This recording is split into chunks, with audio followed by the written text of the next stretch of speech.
Bonjour à tous, j'espère que vous allez excellemment bien. Aujourd'hui, on se retrouve pour parler biathlon, pour faire le débrief des deux poursuites du côté d'Oberhof. On va commencer par les garçons et puis on continuera par les filles. N'hésitez pas à vous abonner à la chaîne, à réagir dans les commentaires, à mettre un pouce bleu, à partager la vidéo sur les réseaux sociaux, notamment auprès de vos proches si vous pensez que ça peut les intéresser.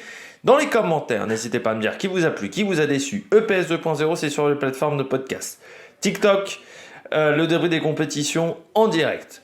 Si vous avez les moyens, vous voulez faire et que vous voulez soutenir mon travail, vous pouvez faire un super thanks. La petite cloche, comme ça vous êtes au courant des dernières vidéos qui sortent sur la chaîne, notamment la présentation cyclisme, notamment également le Dakar. Et puis, vous pouvez mettre également un pouce bleu, comme ça me permet de savoir que vous avez aimé cette vidéo, et puis ça permet également de la mettre plus en avant dans l'algorithme de YouTube. On commence tout de suite avec ce 12 km 500 poursuite dans des conditions encore, Oberhof, j'ai envie de dire, c'est-à-dire avec une neige qui était...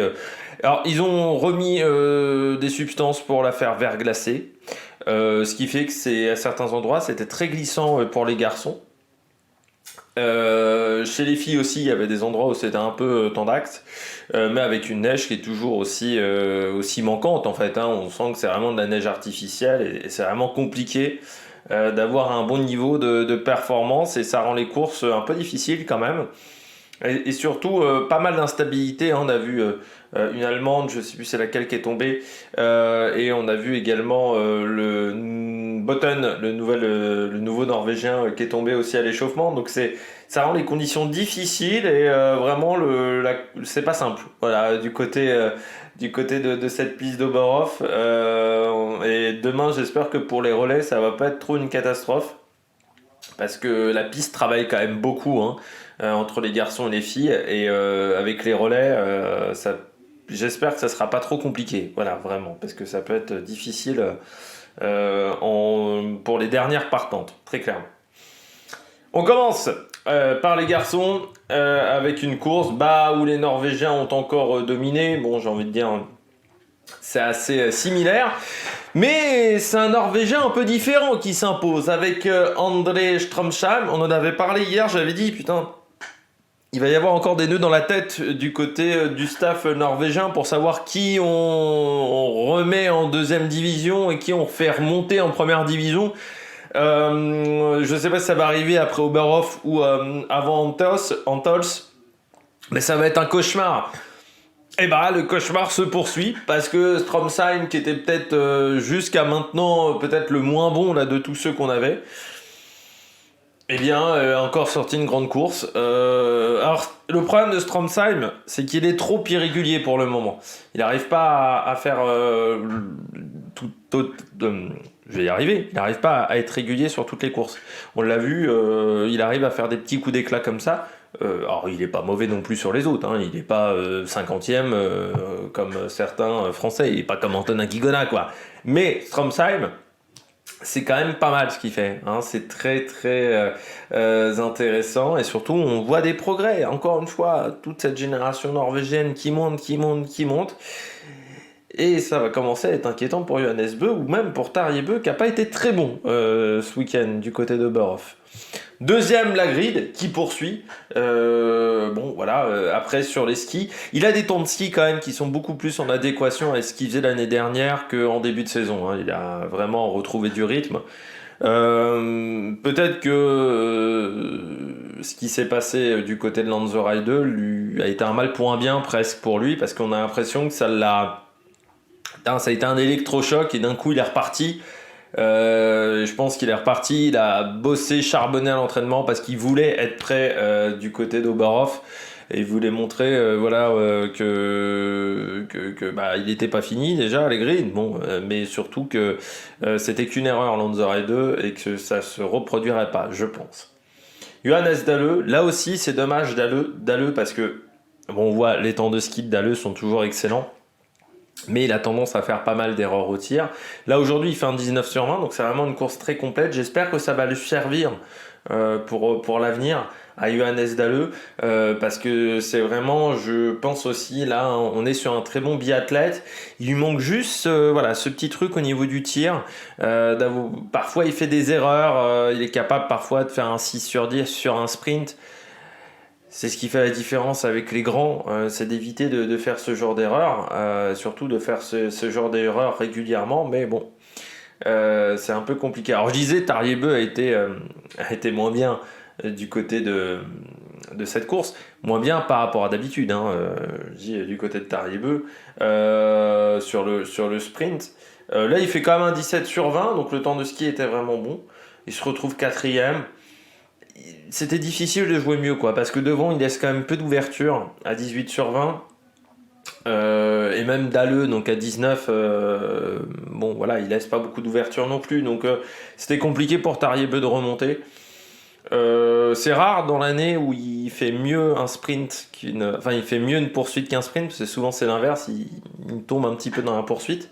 Mais bon, l'année est pas mal quand même pour Tariebeu, et bon, je pense que c'est Button, hein, qui va redescendre.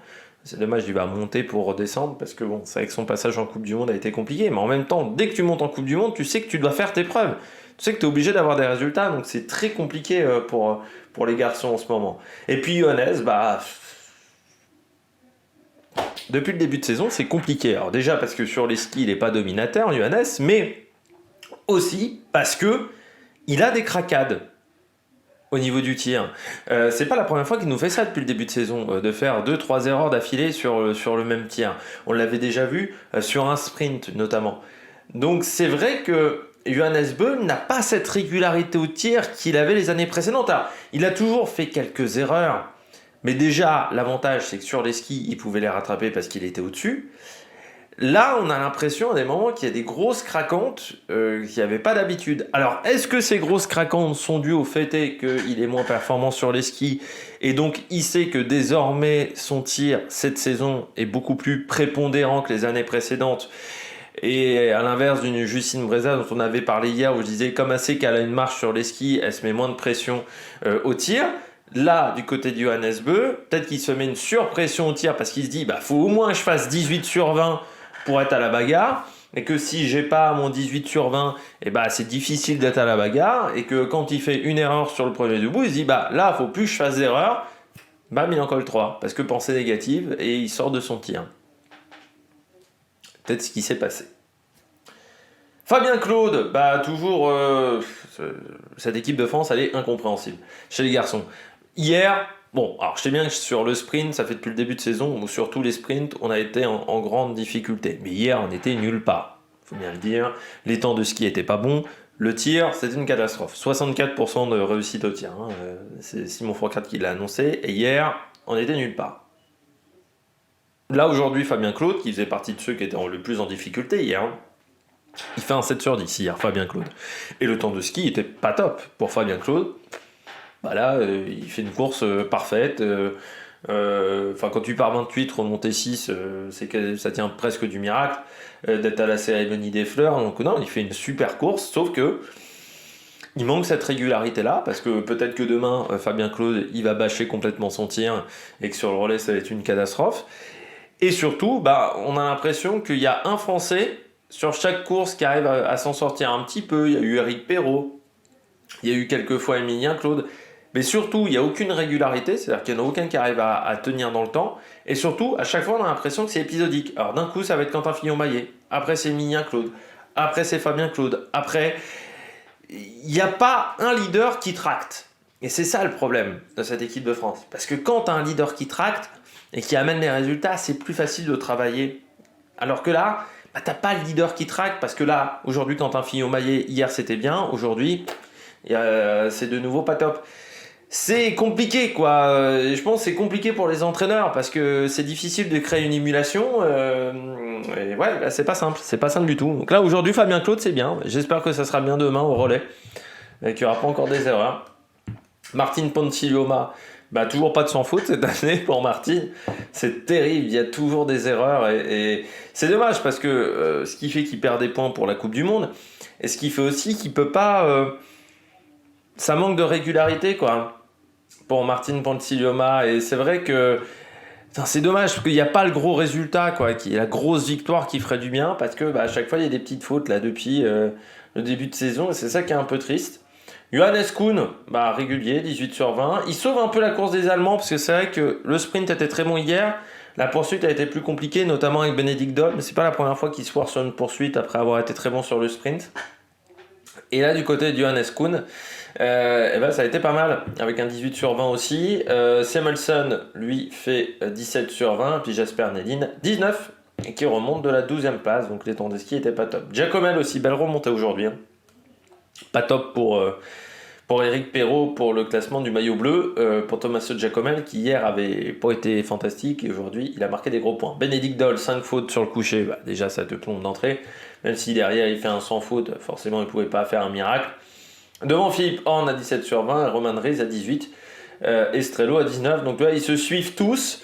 Ils sont encore nombreux dans le top 20 parce qu'il y en a quand même 5 dans le top 20, mais c'est vrai que les résultats ont été une chouille moins bons que la veille, pardon.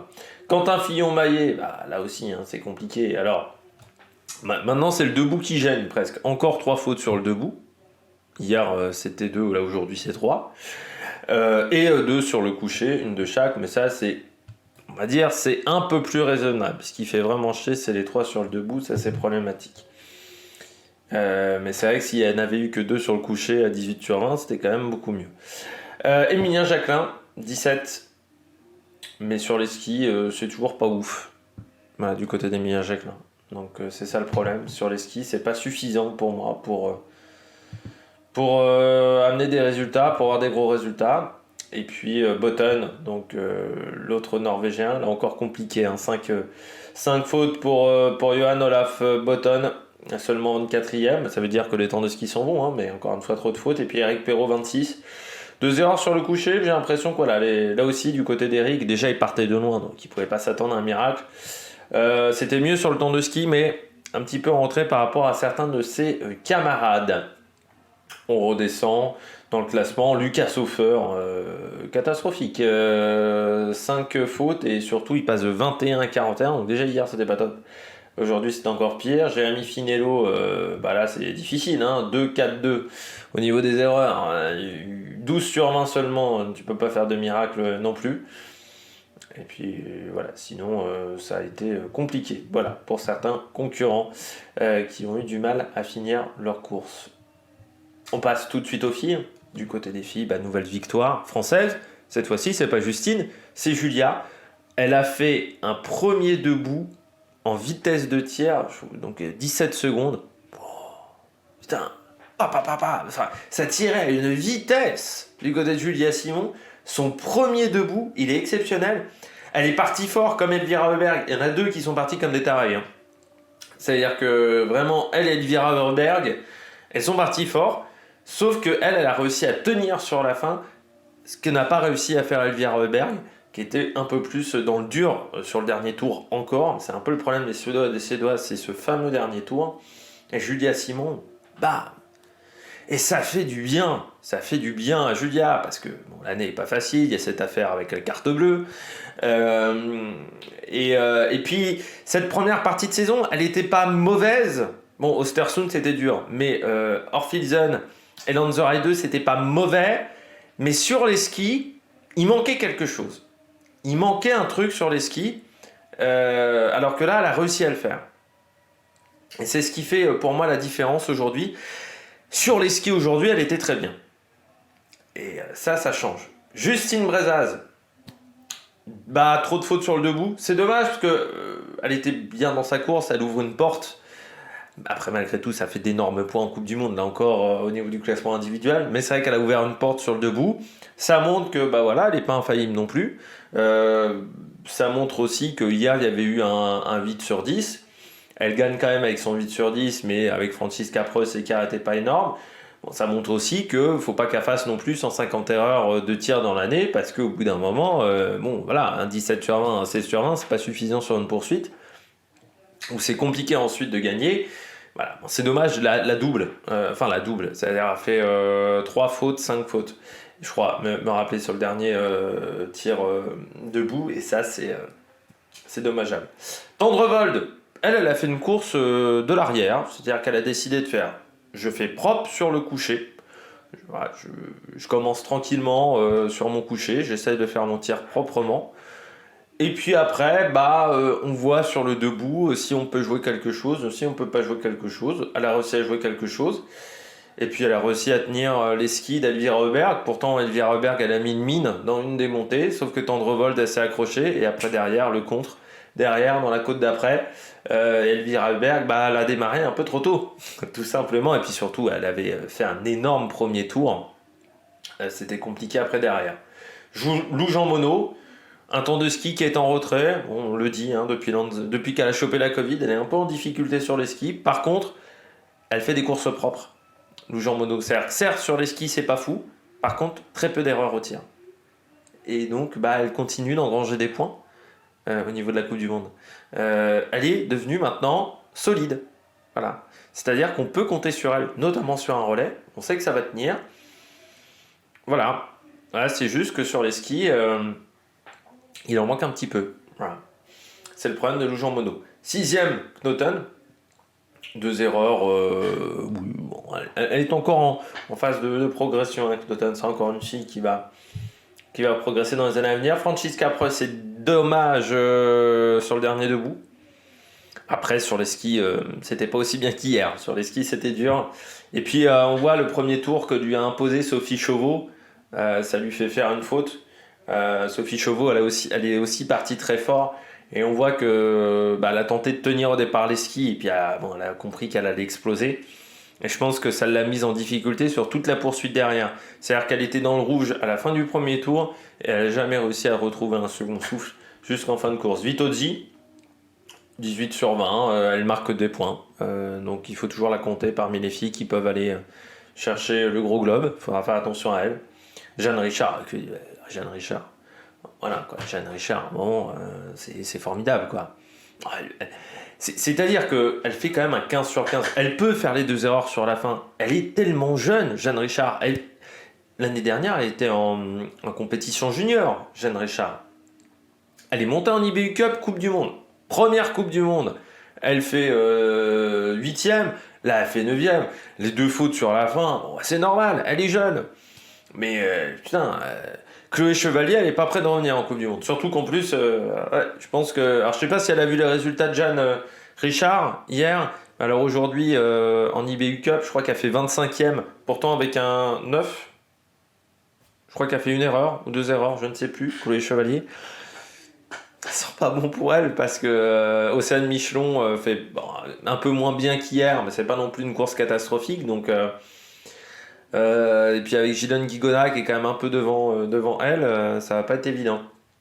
Lena Hickey-Gross 10e, Janina Etich 11, et puis Sophie Chauveau, c'est dommage le dernier tir de Sophie, le debout, elle est partie fort, il faut le dire, sur le premier tour, et je pense qu'elle l'a subi sur la fin.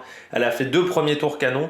Premier tour, donc elle lâche Franziska Preuss et elle stabilise l'écart avec Justine Brezaz. Bon, elle fait une faute. Elle repart, elle est 10e. À la moitié du tour, elle est déjà dans le top 3. C'est-à-dire qu'elle suit le rythme de Berg. Et je pense qu'après, sur la fin, elle a explosé complet, quoi. Parce que c'était un tempo qui était trop fort. Elle n'a pas tenu sur le dernier debout, c'est dommage. On retrouve ensuite Sofia Schneider, qui est tombée. Je crois que c'est elle qui est tombée devant Lynn Persson, Mona Borson. Samena Komola, 19 sur 20, mais pas assez rapide sur les skis, comme Vanessa Voigt. Lampitch, le jour où elle arrivera à faire un plein, elle sera fantastique. Anna Heuberg, c'est quand même la grosse remontée, parce qu'hier c'était une catastrophe. 52e, on n'en a même pas parlé, tellement elle était loin. Voilà, aujourd'hui, elle a essayé de faire une course propre. Alors 17 sur 20, c'est pas fantastique pour du Anna Heuberg, mais voilà, l'idée était de remonter un petit peu la pente après la claque qu'elle s'est pris la veille. Mais j'ai envie de dire aussi du côté des filles, ça tirait très bien aujourd'hui quand même. Il y a eu peu d'erreurs, peu de places, peu d'ouverture, et surtout ça a tiré très vite. Les erreurs, c'est aussi parce qu'il y a eu des tirs, un peu de précipitation, mais ça a été encore une belle course chez les filles. Il y a un beau niveau, c'est intéressant à voir. Tu vois, une année Clive qui était bien en début de saison, seulement 28e. Et donc du côté de Océane Michelon, alors en dehors du top 30, là aussi, le debout ça a été compliqué, mais elle peut dire qu'elle a fini devant Davidova. Devant Anna Maka, la polonaise, devant Erdal, devant Célina Grossian. Donc c'est quand même pas mal pour Océane Michelon. C'est une athlète là aussi en devenir. Donc c'est très intéressant pour elle. Là je descends un petit peu le classement. Renthaler, pas fantastique. Voilà, et puis donc Tisa Teresa Hauser qui n'avait pas pris le départ. Je voulais juste vous donner les temps de ski parce que j'ai oublié chez les garçons. On va regarder ça, les temps de ski. Donc Tariebeu a fait le meilleur temps de ski devant Fabien Claude. Donc c'est là où c'est assez extraordinaire parce que hier Fabien Claude il était au-delà de la 20e place. On retrouve ensuite Philippe Orme, Johannes Dalleux. Johannes Beu 5e à 11 secondes. Donc encore une fois, il a du mal à avoir les bons temps de ski. Pansy Luoma est un peu moins bien. Il est derrière Botton, il est 7e. Et du côté des Français, en temps de ski, c'était un peu plus correct, notamment pour Emilien Jacquelin 11e. Quentin Fillon-Maillet était dans la moyenne d'hier, donc 12e. Sturla, par contre, une chouille moins bien, 43, mais il est quand même plutôt dans la moyenne qu'il faisait auparavant. Enfin, même si là, c'était une chouille loin, mais je pensais sur la fin de course, peut-être ça a été un petit peu dur pour lui quand il était en bagarre. Éric Perrault, 20e. Donc là, quand je disais une chouille en retrait, aujourd'hui pour notre dernier français. Du côté des filles, hop, du côté des filles, donc c'est Lampitch, meilleur temps devant Tendrevol, Julia Simon, on disait qu'elle a retrouvé des couleurs, ça se voit là, Elvira Heuberg qui est partie fort, Justine Brezaz, Sophie Chevaux 6e, je pense que le dernier tour a été vraiment compliqué pour Sophie. Lou Jean Monod 11, donc un petit peu en retrait sur les skis, mais c'est pas catastrophique. Jeanne Richard encore 12e au niveau du temps de ski. Donc ça c'est très très bien pour une fille qui arrive en Coupe du Monde. Et pour Océane Michelon, 27e temps de ski. Donc elle est pas loin d'une Mona Brorson et d'une Sofia, d'une Francisca Preuss par exemple. Il est à 10 secondes de Francisca Preuss aujourd'hui Océane Michelon. Donc c'est pas catastrophique, encore une fois, c'est des débuts en Coupe du Monde, ça demande de l'apprentissage. Jeanne Richard, ça n'arrive pas tous les jours. Donc il faut souligner le côté exceptionnel de Jeanne Richard. La startiste du côté du relais homme français, on commencera avec Fabien Claude, puis Éric Perrault, Emilien Jacquelin, Quentin Fillon-Maillet. Chez les filles, ça sera Lou Jean Monod, Justine Brezaz-Boucher, Sophie Chevaux et Julia Simon pour terminer sur cette course féminine dès demain. Et puis demain, on fera un point également sur le classement général de la Coupe du Monde. N'hésitez pas à vous abonner à la chaîne, à réagir dans les commentaires, à mettre un pouce bleu. Et ciao ciao sur la Mec Production.